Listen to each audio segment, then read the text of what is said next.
అందరికీ నమస్కారం అండి. జనవరి 14 భోగి పండుగ. పిల్లలకి ఎందుకు ఈరోజు భోగి పళ్ళు పోస్తారు? ఏ విధంగా పొయ్యాలనే దాని గురించి ఈరోజు మనం ఈ వీడియోలో వివరంగా తెలుసుకుందాం. అంతకన్నా ముందు ఈ వీడియోకి లైక్ చేసి ఓం శ్రీ మాత్రే నమః అని కామెంట్ చేయండి. అయితే ఈ అంటే ఈ ఈ వివరాల్లోకి వెళితే ఈ నెల జనవరి 14వ తేదీన భోగి పండుగ వచ్చింది. భోగి పండుగ అంటేనే భోగభాగ్యాలు తెచ్చిపెట్టే పండుగ. ఈ రోజున భోగి మంటలు వేయడం, అభ్యంగన స్నానాలు చేయడం, విశేషమైనటువంటి పుణ్య ఫలితం లభిస్తుంది. అయితే ముఖ్యంగా ఈ యొక్క భోగి పండుగ నాడు చిన్నపిల్లలకి భోగి పళ్ళు పోయాలి. పిల్లలకి భోగి పళ్ళు ఎలా పోయాలి, భోగి పళ్ళు ఎలా కలుపుకోవాలి, ఏ సమయంలో భోగి పళ్ళు పోయాలి, ఏ వయసు గల పిల్లలకి భోగి పళ్ళు పోయాలి, ఆనవాయితీ లేనివారు కూడా భోగి పళ్ళను పొయ్యవచ్చా, అలాగే ఈ భోగి పండుగ నియమాల గురించి ఇప్పుడు మనం తెలుసుకుందాం. జనవరి 14వ తేదీ ఉదయం 6 గంటల్లోపు భోగి మంటలు వేయాలి. ఆవు పిడకలతో భోగి మంటలు వేస్తే చాలా మంచిది. మీ ఇంట్లో ఉన్న పాత వస్తువులన్నీ భోగి మంటలో వేయండి. ఇలా చేస్తే మీకున్న దరిద్ర బాధలు తొలగిపోయి మీ ఇంటికి మంచి రోజులు ప్రారంభమవుతాయి. భోగి మంటలను మహాయజ్ఞంగా భావిస్తారు. భోగి మంటల్లో కొన్ని నల్ల నువ్వులు వేస్తే యజ్ఞం చేసినంత పుణ్య ఫలితం లభిస్తుంది. ఈరోజు ప్రతి ఒక్కరూ అభ్యంగన స్నానం చేయాలి. మీ శరీరానికి తలకు నూనె రాసుకొని వేడి నీటితో తల స్నానం చేయండి. ఇలా చేస్తే మీ జాతకంలో ఉన్న శని దోషాలన్నీ వెంటనే తొలగిపోతాయి. అనారోగ్య సమస్యలతో బాధపడుతున్న వారు ఈ భోగి పండుగ నాడు నీటిలో పసుపు వేసుకుని స్నానం చేయండి. అనారోగ్య సమస్యలన్నీ తొలగిపోతాయి. అలాగే ఈ రోజున తప్పనిసరిగా ఇంటి గుమ్మానికి పసుపు రాసి కుంకుమ బొట్లు పెట్టి మామిడి తోరణాలు కట్టుకోండి. తద్వారా మీ ఇంట్లోకి లక్ష్మీదేవి అడుగు పెడుతుంది. ముఖ్యంగా వివాహం కాని ఆడపిల్లలు ఈ భోగి పండుగన ముక్కు పైన గుబ్బెమ్మలు పెడితే త్వరగా వివాహ యోగం కలుగుతుంది. ఈ రోజున ఉదయం స్నానం చేసి ప్రతి ఒక్కరూ నువ్వులు బెల్లం తినాలి. చిన్నపిల్లలకి నరదృష్టి తొలగిపోయి ఆరోగ్యంగా ఉండాలంటే ఈ రోజున తప్పనిసరిగా భోగి పళ్ళు పోయాలి. పిల్లలకి భోగి పళ్ళు పోయాలంటే ఎలాంటి ఆనవాయితీ అవసరం లేదు. సంవత్సరానికి ఒకసారి వచ్చే ఈ భోగి పండుగ నాడు పిల్లలకి భోగి పళ్ళు పోస్తే మీ పిల్లలకి ఆయుష్ పెరుగుతుంది. విష్ణుమూర్తి ఆశీర్వాదం కూడా లభిస్తుంది. ఈ రోజైన సాయంత్ర సమయంలో పిల్లలకి తలపైన భోగి పళ్ళు పోయాలి. సాయంకాలం 5:30 నుంచి 7 మధ్యలో పిల్లలకి భోగి పళ్ళు పోయాలి. 12 సంవత్సరాలలోపు పిల్లలకి భోగి పళ్ళు పోయాలి. కొన్ని ప్రాంతాల్లో వివాహం కాని ఆడపిల్లలు కూడా భోగి పళ్ళు పోస్తారు. మొదటిసారి మీ పిల్లలకి భోగి పళ్ళు పోస్తుంటే మీ పిల్లల వయసు బేస్ సంఖ్యలో ఉన్నప్పుడు మొదలు పెట్టండి. పిల్లలపైన పోసే భోగి పళ్ళకు చాలా శక్తి ఉంటుంది. ముందుగా భోగి పళ్ళు ఎలా కలుపుకోవాలో తెలుసుకుందాం. ముందుగా ఒక ఇత్తడి ప్లేట్ తీసుకుని రేగిపళ్ళు, నానబెట్టిన శనగలు, చెరుకు గడ్డ ముక్కలు, చిల్లర నాణ్యాలు, బంతి పువ్వుల రేకులు, అక్షింతాలు, అలాగే చాక్లెట్లు ఇవన్నీ కలుపుకొని పక్కన పెట్టుకోండి. పిల్లలకి భోగి పళ్ళు పోసే ముందు తయారు చేసిన భోగి పండ్లను మీ పూజ గదిలో పెట్టి దేవునికి నమస్కారం చేసుకోండి. మీ పూజ గదిలో కృష్ణుడి విగ్రహం ఉంటే కృష్ణుడి పైన కొన్ని భోగి పళ్ళు పోసి కృష్ణుడికి పచ్చిపాలు నైవేద్యంగా సమర్పించండి. ముందుగా మీ పిల్లల్ని అందంగా అలంకరించండి. మీ పిల్లలకి తలస్నానం చేయించి కొత్త వస్త్రాలు ధరించి నగల వేసి అందంగా రెడీ చేయండి.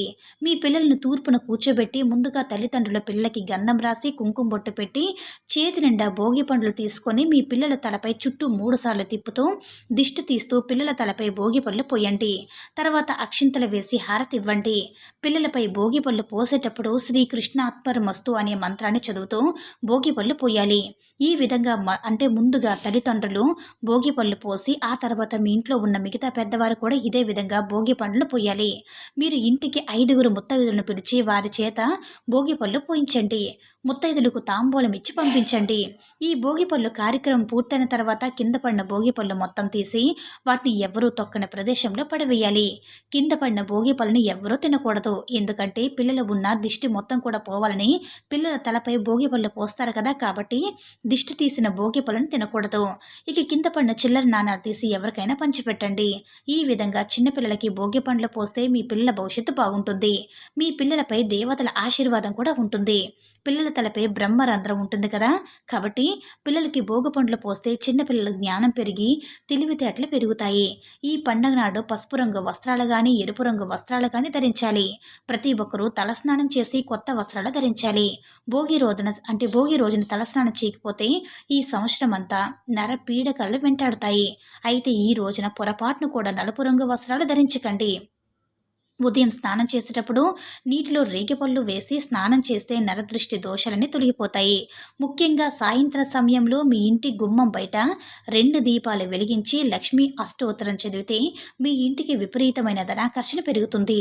అలాగే మీ ఇంటి ముందు హరిదాసులు వస్తే వారికి బియ్యం, కందిపప్పు మరియు బెల్లం దానం చేయండి. ఇక ఈ సంవత్సరం అంతా ధనధాన్యాలకి లోటు లేకుండా ఉంటుంది. అలాగే ఈ రోజున గోవును పూజిస్తే చాలా మంచిది. గోమాతకు ఆహారం, నానబెట్టిన బియ్యం తినిపిస్తే ముక్కోటి దేవతల ఆశీర్వాదంతో డబ్బు సమస్యలు లేకుండా ఉంటాయి. ఇక నరదృష్టి, అనారోగ్య సమస్యలతో బాధపడేవారు భోగి మంటల చుట్టూ 3 ప్రదక్షిణ చేసి భోగి మంటల నుంచి వచ్చే వేడిని చేతులతో తాకి కళ్ళకు అద్దుకోండి. ఇలా చేస్తే మీ శరీరంలో ఉన్న నెగిటివ్ ఎనర్జీ మొత్తం తొలగిపోయి మీ జాతకంలో ఉన్న అదృష్టం కలిసి వస్తుంది. ఆ తర్వాత భోగి మంటలు పూర్తయిన తర్వాత అక్కడ ఉన్న బూడిదను తీసుకొని మీ పిల్లలకి బూడిదలాగా పెట్టండి. ఇంటి వాస్తు దోషాలతో బాధపడేవారు భోగి మంటల దగ్గర కొంచెం నిప్పు తెచ్చుకొని ఆ నిప్పు పైన సాంబ్రాణి వేసి మీ ఇల్లంతా సాంబ్రాణి ధూపం వేయండి. మీ ఇంటికి ఉన్న వాస్తు దోషాలన్నీ తొలగిపోతాయి. భోగి రోజున సూర్యుడికి నమస్కారం చేసుకుని ఆదిత్య హృదయం చదవండి. మంచి ఆరోగ్యం కలుగుతుంది. ఈ రోజున మీ ఇంట్లో బొమ్మల కొలువు పెడితే చాలా మంచిది. బొమ్మల కొలువు సాక్షాత్తు శ్రీ లక్ష్మీ స్వరూపంగా భావిస్తారు కాబట్టి ఇంట్లో బొమ్మల కొలువు నిర్వహిస్తారు. అలాంటి ఇళ్లలో లక్ష్మీదేవి తిష్ట వేసుకుని కూర్చుంటుంది. సంక్రాంతి 3 రోజులు ఇంట్లో బొమ్మల కొలువు పెడితే వివాహం కాని వారికి త్వరగా వివాహం కుదురుతుంది. అలాగే సంవత్సరం అంతా డబ్బు బాగా కలిసి వస్తుంది. భోగి పండుగ వెనుక ఎన్నో పురాణ రహస్యాలు ఉన్నాయి. గోదాదేవి రంగనాథుడితో లీనమైన రోజు భోగి అని కొన్ని పురాణాలు చెప్తాయి. అయితే అలాగే ఈ భోగి రోజున శ్రీకృష్ణుడు గోవర్ధన పర్వతాన్ని ఎత్తాడట. ఈ భోగి పండుగ రోజు ఒక శక్తివంతమైన పరిహారాన్ని కూడా పాటించండి. ఒక ఎర్రటి వస్త్రంలో కొన్ని ఆవాలు, ఒక కర్పూరం వేసి ఆ వస్త్రాన్ని మూటకట్టి ఆ మూటను భోగి మంటలో వేయండి. ఇలా చేస్తే మీ కుటుంబానికి ఉన్న దోషాలన్నీ తొలగిపోయి మీ ఇంటికి మంచి రోజులు ప్రారంభమవుతాయి. అయితే అలాగే ఒక నల్లటి వస్త్రంలో నల్ల నువ్వులు, రూపాయి నాణాన్ని మూటకట్టి భోగి మంటల్లో వేస్తే మీ జాతకంలో ఉన్న శని దోషాలన్నీ కూడా తొలగిపోతాయి. అయితే రేగి పండ్లను బదరీ పళ్ళని కూడా అంటారు కదా. రేగి పండ్ల విష్ణుమూర్తి స్వరూపంగా భావిస్తారు కాబట్టి ఈ విధంగా మీరు చిన్నపిల్లలకి భోగి పళ్ళు పోసి చిన్న చిన్న పరిహారాలు పాటించండి. ఈ వీడియో కనుక నచ్చినట్లయితే లైక్ చేసి షేర్ చేయండి. మరిన్ని వీడియోస్ కోసం మన ఛానల్ని సబ్స్క్రైబ్ చేసుకుని మాకు మరింతగా సపోర్ట్ చేయండి. ధన్యవాదములు.